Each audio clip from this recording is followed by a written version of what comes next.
Leviticus 5, chapter 5, which was matching a lot of the things that Bishop Annette and Deacon Ashley were talking about in regards to our obedience to the Father. And the biggest thing that I learned from reading this chapter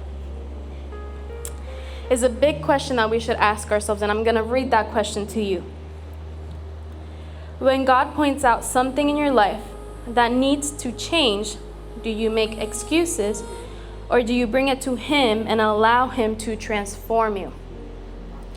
A lot of the times, God will allow us to experience things that allow us and force us to learn the hard way. But sometimes that obstacle that you had, that you felt was an obstacle, was there to transform you. It was there to play a part in His purpose. A lot of the times, any chaos, any negative thing that comes into our life or into people that we know, we tend to blame it on society. We tend to blame everything on somebody else. And we start complaining about, why did God allow this to happen? He wanted this to happen. And we start reflecting, we start asking ourselves, and then we start doubting. But what's important to understand is that everything works for His purpose, whether it was good or whether it was bad. Whether we like it, whether we don't like it, it all works for His purpose, for our benefit. Another thing that stood out to me is that Leviticus 5 teaches us not to ignore our conviction.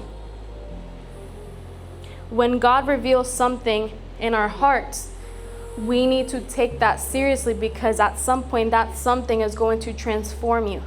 It's going to lead you to obey Him, because our purpose, our calling, our purpose in this life is to always obey Him, obey His instructions, obey His commandments, love one another, love ourselves.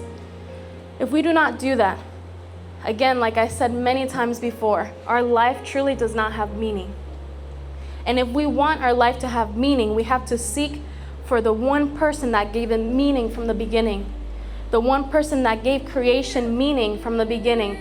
That being, that spirit, that light, that energy is our Father. And that same energy and power and authority that He has, He gave it to us to put it on this earth and subdue it.